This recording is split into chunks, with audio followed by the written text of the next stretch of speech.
Ford's got a bit of a problem on its hands with this Explorer hybrid. Not that it isn't a nice vehicle to live with, but it's not exactly efficient, at least not by hybrid standards. But it does have an ace in the hole that makes any argument against hybrid SUVs obsolete.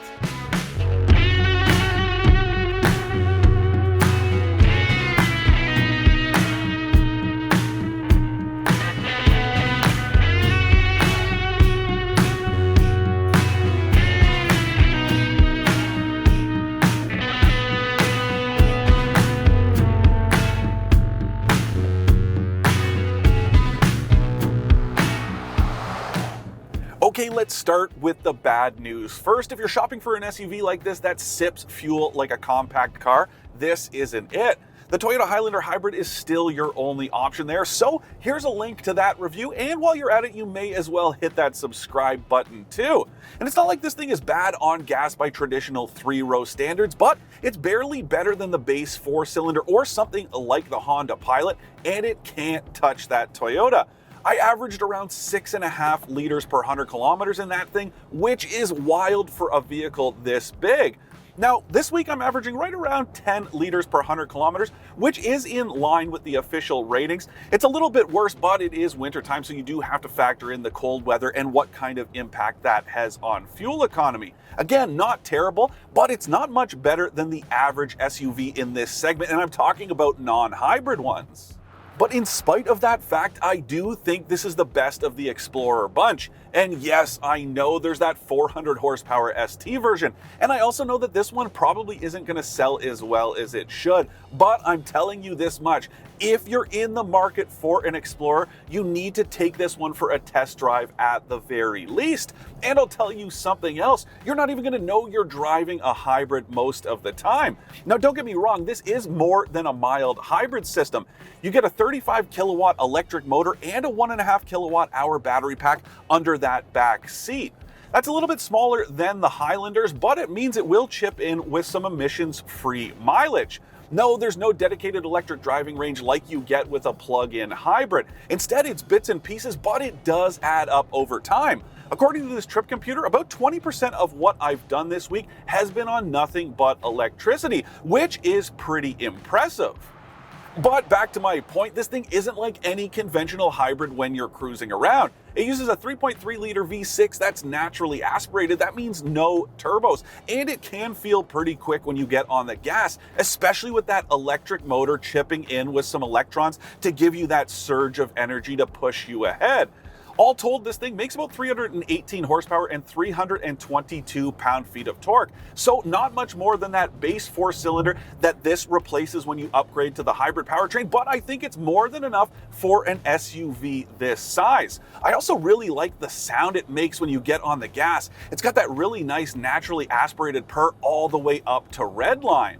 My only complaint about this drivetrain comes down to the transmission. Now, it uses a 10-speed automatic, but it's just not very smooth. And some of it does seem like it has to do with when it switches between the gas and electric motors.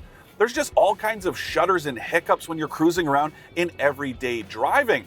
And some of the gear changes can be pretty clunky. The other thing is, it does tend to hesitate when you get on the gas at highway speed. Let's say you go to pass someone.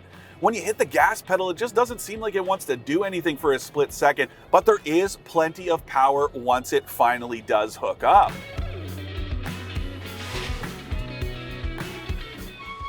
Having the V6 engine form the foundation of this powertrain is part of the trick the Explorer Hybrid has hidden up its sleeve.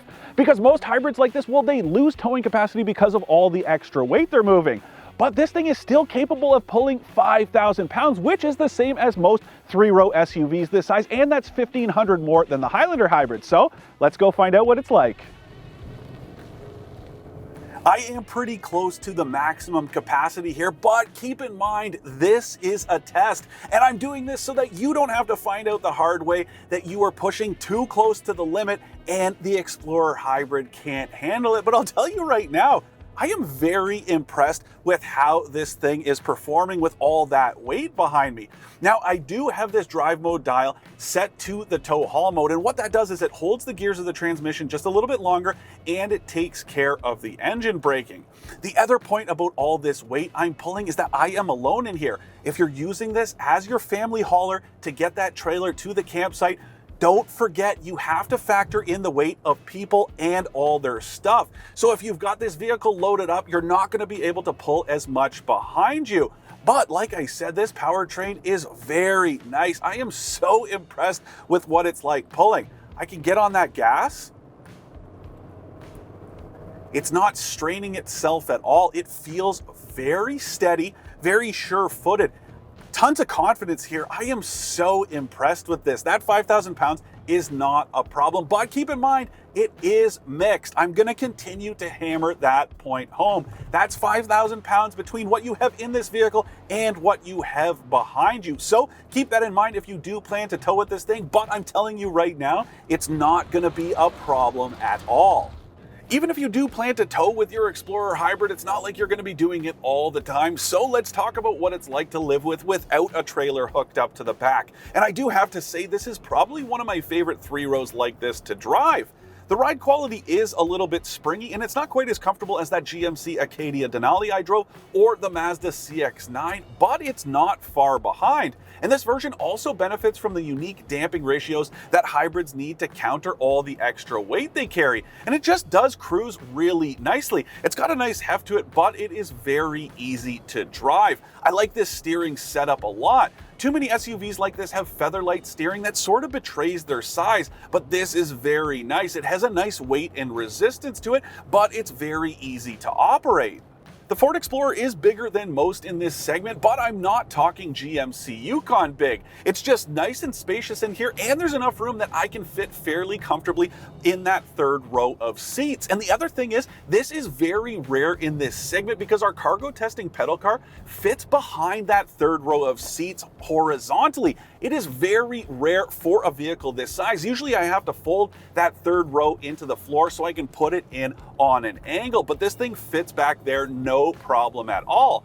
The other cool thing about the Explorer, well, it's unique in that it comes with captain seats in the second row standard. If you want to bench back there, you've got to pay $500 more. The only complaint I have is that I wish it had a center console between those seats like you get in the Mazda CX-9. That to me is such a cool feature, and I wish more automakers offered it. Usually you get a little plastic panel instead, and it's just kind of cheap and seems like an afterthought. But again, there's lots of space between those seats, and my camera guy Will loves those seats with that little panel because he can put his stuff between him when we're out here shooting. The hybrid powertrain can only be added to the limited trim, but it comes decently decked out. You get a lot of stuff you'd expect, like leather upholstery, heated and ventilated front seats, a heated steering wheel, and heated second row seats. There's also stuff like Apple CarPlay and Android Auto, a built-in Wi-Fi hotspot, and an excellent 12-speaker stereo. And then there's all kinds of advanced safety stuff. Automatic emergency braking, blind spot monitoring, lane keep assist, and adaptive cruise control. I also really like that because you can choose between conventional cruise, adaptive cruise, or an advanced version that chips in with some steering assist depending on your comfort level. It's very cool how that works, and you can adjust it using this central display screen. Really cool and very user-friendly. Now, I hate to nitpick, but if there was one feature I think the Explorer Hybrid is missing, it's a digital instrument cluster. I don't really like that it's got these two analog gauges in the screen in between, and I wish the whole thing was digitized. And I don't think that's too much to ask for the money, because you're gonna pay $55,800 for this thing before tax, which is in line with the Toyota Highlander Hybrid Limited, as well as that GMC Acadia Denali that doesn't come as a hybrid. But this one I'm driving has a few extras that bump the price up to $58,000. To recap, I like how punchy this hybrid powertrain is, how spacious the Explorer is inside, and that it can tow as much as a non-hybrid SUV. I don't like that it's not especially efficient, that it's missing a few features, or the asking price. So here's the deal with that last part. I know I just said that this thing is priced competitively with both the Highlander Hybrid and the Acadia Denali, as well as so many other SUVs, and that's still true. But with that Highlander, you're paying for the fact that it sips fuel like a compact car. And with the Acadia Denali, you're getting a level of luxury that just doesn't exist here. And really, those are my only hangups with this Explorer Hybrid, and I think this is a fantastic family hauler overall. It kind of surprises me to say this, but this is one of my favorite SUVs this size to drive, and it just delivers so much practicality. Now, calling it a conventional hybrid is a bit of a stretch since it doesn't cut down on fuel consumption as much as you might hope, but then again, it delivers some decidedly unhybrid hybrid-like qualities, like the way it can tow or the performance it delivers. If you're thinking about dipping your toes in the hybrid waters, but you want to keep some of those traditional SUV qualities, this isn't a bad way to do it.